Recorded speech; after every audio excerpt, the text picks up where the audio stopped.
वालेकुम स्टूडेंट्स, उम्मीद करती हूँ आप ठीक होंगे।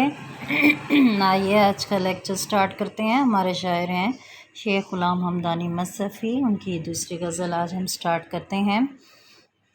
पहला शेर जो गज़ल का मतला है, पढ़िए इसको। ना गया कोई अदम को दिल शादां लेकर, यहाँ से क्या क्या न गए हसरत व अरमां लेकर।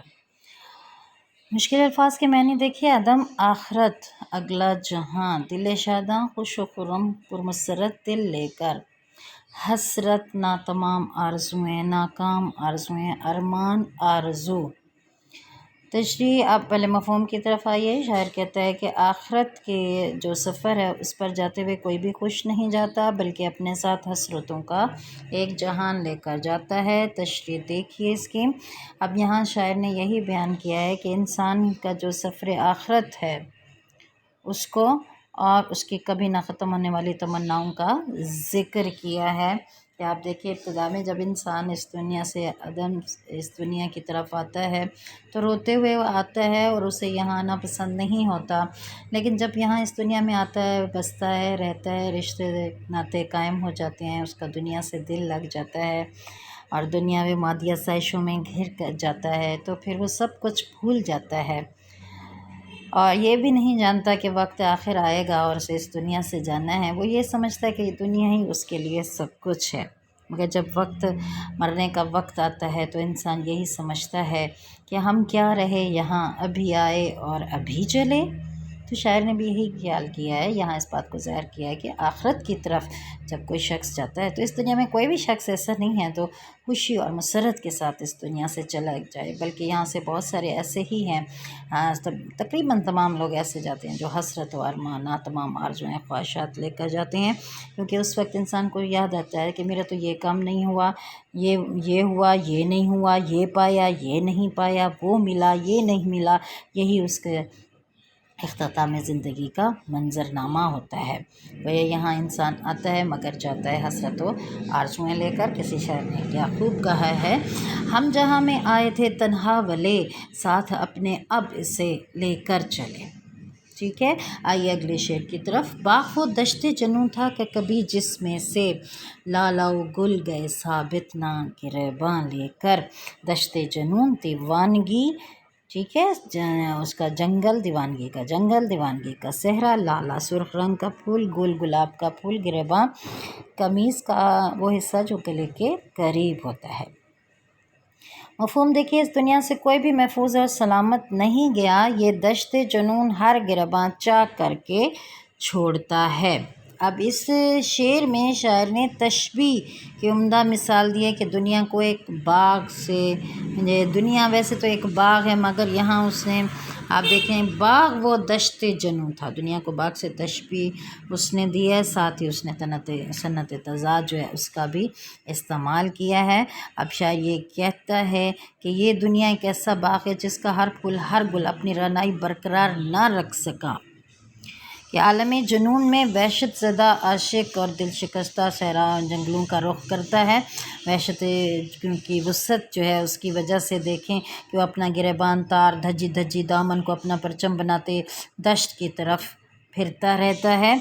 और यही हाल देखें इस दुनिया में रहने वाले अफराद का है, जो गुलों से खुशबू, शगुफ्ता चेहरे और मासूमियत से लबरेज मुँह और बंद जज्बात और पाकीज़गी लेकर दुनिया में आते हैं, मगर दुनिया के हालात वाक़यात इन्हें परेशान कर देते हैं।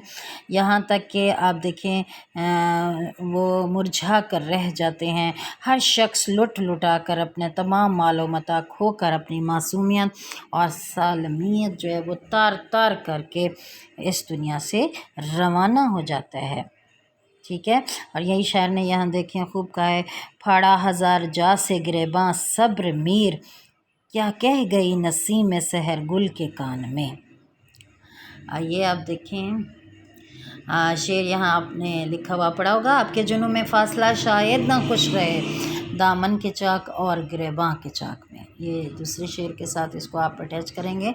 अगला शेर देखिए जी, पर्दाए खाक में सो सो रहे जाकर अफसोस, पर्दाए रुखसार पे क्या क्या मेहताबां लेकर। पर्दाए खाक, खाक या मट्टी का पर्दा, छुप जाना, उसमें गुम हो जाना, रुखसार गाल महताबा रोशन चाँद। अब यहाँ शायर देखिए मफ़हूम कहता है कि कितने खूबसूरत चेहरे वाले चाँद से लोग ज़ेर ज़मीं जाकर क़याम पजीर हो गए।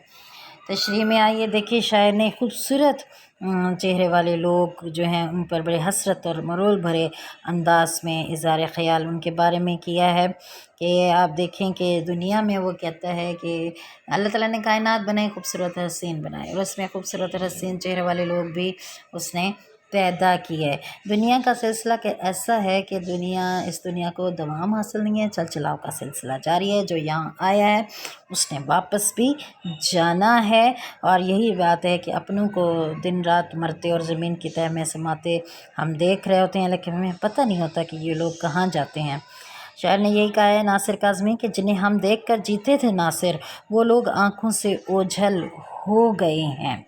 और शायर यही कहता है, बल्कि अफसोस करता है कि जो लोग इस दुनिया में एक जलाल और हुस्न की अलामत बनकर रहते थे, आज वो इस दुनिया में नहीं है। वो चाँद से खूबसूरत चेहरे वाले और रुख़ ताबा मुनव्वर रोशन सूरतें खाक का लबा दौड़ कर दुनिया से ओझल हो गई हैं।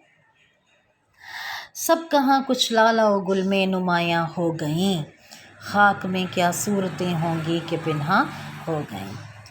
अगला देखिए शेर, अब्र की तरह से कर देवेंगे आलम को निहाल, हम जिधर जावेंगे ये दीदाए गरियाँ लेकर। अब्र बादल, आलम दुनिया, निहाल सैराब कर देना, खुश खुर्म कर देना, हम जिधर जावेंगे जहाँ जाएंगे, ये दीदाए गरियाँ रोती हुई आँखें लेकर हम जिधर भी जाएंगे। अब मफ़हूम है कि शायर कहता है कि हम इस कदर रोते हैं और हमारा ये रोना सारे आलम को जल थल कर देगा। इस शेर में आप देखें कि शायर ने मुबालगा राय की उम्दा मिसाल पेश की है कि जैसे वो कहता है कि मुबालगा राय है कि बादल जिस तरह आप देखें बरसता है, हर चीज़ को सैरो शराब कर देता है, हर चीज़ धुल जाती है, कोई भी चीज़ उससे नहीं रहती। सरसब्ज़ शादाब दरख्त पौधे पत्ते ज़मीन हर चीज़ उससे बादल जो है इसको सैराब कर देता है। तो इसलिए उसने यही कहा है कि हम भी अपनी रोती हुई आंखें लेकर जहाँ भी जाएंगे, जिस तरफ भी जाएंगे, जिनको भी अपने दिल की कहानी, अपनी मोहब्बत, अपनी इश्क की दास्तान सुनाएंगे, तो हमारे दिल की कहानी इतनी सच्ची होगी कि हमारी बातें सुनकर लोग जो हैं उनकी आंखों में आंसू आ जाएगा और हम भी रोएंगे। तो ये हमारे दिल के जज्बात आंखों से आंसुओं के सूरज जब रवां होंगे तो क्योंकि वो सच्चे होंगे, इसको देखकर लोगों के दिलों पर भी असर होगा और पूरा आलम जो है वो इसी तरह सोज़ो गदास में मुब्तला हो जाएगा। ये आंसू दिल दहला देने का मलका रखते हैं और तमाम लोग जो हैं वो भी इसी तरह हमारे साथ रोएंगे। ठीक है जी। आप देखें यहाँ शेर लिखा हुआ है, हम रोने पे आ जाएं तो दरिया ही बहा दें, शबनम की तरह से हमें रोना नहीं आता। एक लिहाज से यहाँ शायर ने अज़मत इंसान भी बयान की है।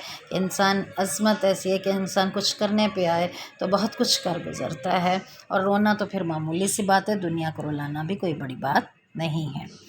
अगला शेर देखिए, फिर गई सुए असीरान कफ़स बादे सबा, ख़बरे आमदे अय्याम बहारां लेकर।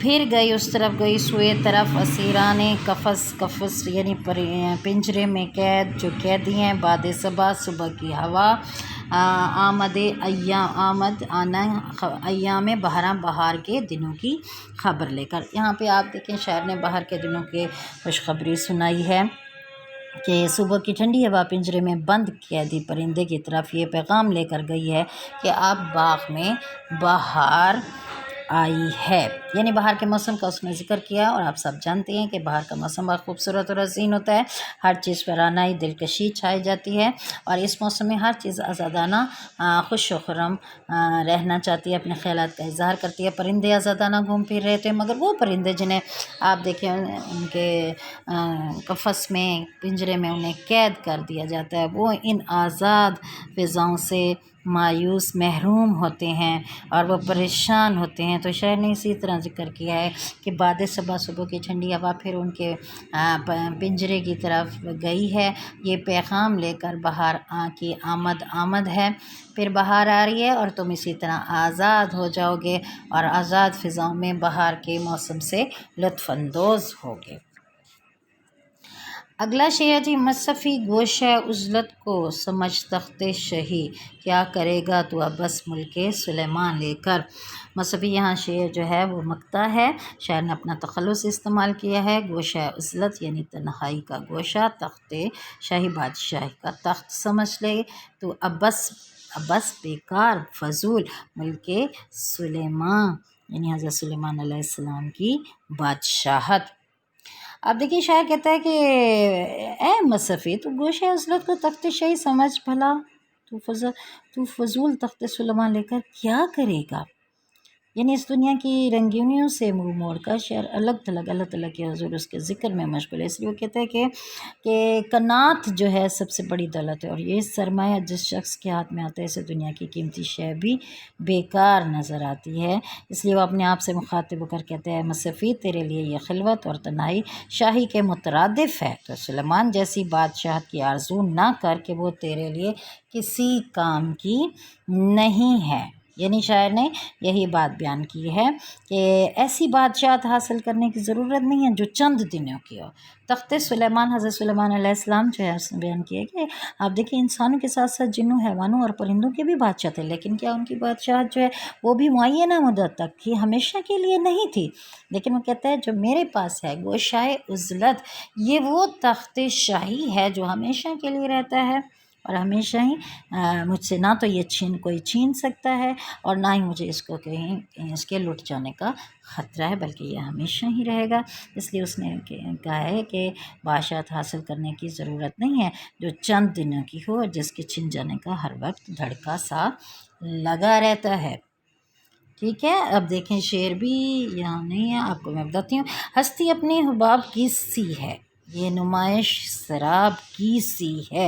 یعنی میر تقی میر نے یہاں یہی بات واضح کی ہے کہ ہماری زندگی ایک بلبلے کی طرح ہے، اور یہ تمام جو نمائش ہم دیکھ رہے ہیں جس میں آپ دیکھتے ہیں بادشاہت بھی ہے، یہ سب ایک سراب ہے۔ ٹھیک ہے عزیز طالبات، ہم نے اپنی غزل جو ہے مصفی کی ختم کر لی ہے، تشریح کر لی۔ امید کرتی ہوں آپ کو سمجھ آ گیا ہوگا، اچھی طرح سے پڑھیے سمجھیے، پھر انشاءاللہ کل ہم ملیں گے۔ اوکے جی، اللہ حافظ۔